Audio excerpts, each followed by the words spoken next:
আগে ভোট পরে বিয়ে। আমি যে বিয়ের পোশাক পরিহিত অবস্থায় এসেছি, যে আগে ভোট দিব তারপরে যে আমি বিয়ে করব। আমি আসলে আমার বিয়ের আসর থেকে উঠে এসেছি। জি জি জি অবশ্যই আমার এই ভোট উপলক্ষে আমার বিয়ে করা। হ্যাঁ, এই ভোটটার এই দিনটাকে স্মৃতি করে রাখার জন্য আমি আমার বিয়ের ডেটটা আজকেই ঠিক করেছি। আমি সৈয়দপুরের বাসিন্দা মোহাম্মদ সামিউল ইসলাম। আজকে বাংলাদেশের জাতীয় সংসদের ত্রয়োদশ সংসদ নির্বাচন। তো আমি ভোটার হয়েছি 2018 সালে, কিন্তু 2018 সালে যে নির্বাচন হয়, 2018 সালে 19 সালে মানে নির্বাচন হয়েছিল, ওটাতে আমি অংশগ্রহণ আসলে করতে পারি নাই। আমি ভোট কেন্দ্রে আসার আগে আমার ভোট কে বা কারা দিয়ে দিয়েছে আমি জানি না। তো তার ফলশ্রুতিতে 2024 সালে আমি নির্বাচনেই আর যাইনি, নির্বাচন কেন্দ্রে যাইনি। তো আজকে ত্রয়োদশ জাতীয় সংসদ নির্বাচন আমি অত্যন্ত উৎসাহী, এবং আমি যে বিয়ের পোশাক পরিহিত অবস্থায় এসেছি, যে আগে ভোট দিব তারপরে যে আমি বিয়ে করব।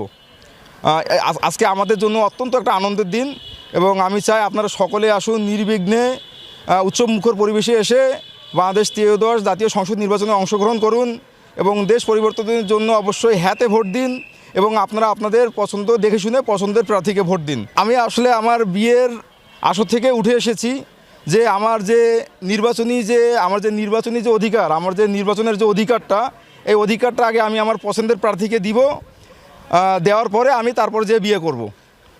হ্যাঁ, আমি এত আনন্দিত যে আসলে জীবনে বিয়েও একবার। আর সাধারণত ঈদের সঙ্গে যদি তুলনা করি, ঈদ কিন্তু বছরে একবার আসে। হ্যাঁ, প্রতি বছরে ঈদ দুইবার আসে, ঈদুল আজহা, ঈদুল ফিতর। কিন্তু আমরা আসলে এই অর্জনটা আমরা দীর্ঘ 17 বছর পরে করেছি, এবং ধরতে গেলে এই নির্বাচনটা আজকে আমার জীবনের প্রথম নির্বাচন। কারণ 2018 সালের নির্বাচনে আমি অংশগ্রহণ করতে পারি নাই, 2024 সালের নির্বাচনেও আমি অংশগ্রহণ করি নাই। আজকে আমি উৎসব মুখর পরিবেশে এসেছি আমার নির্বাচনী যেই আমানত, এই আমানতটা আমার প্রার্থীকে আমার পছন্দের মার্কায় ভোট দেওয়ার জন্য। জি জি জি অবশ্যই আমার এই ভোট উপলক্ষে আমার বিয়ে করা। হ্যাঁ, এই ভোটটার এই দিনটাকে স্মৃতি করে রাখার জন্য আমি আমার বিয়ের ডেটটা আজকেই ঠিক করেছি।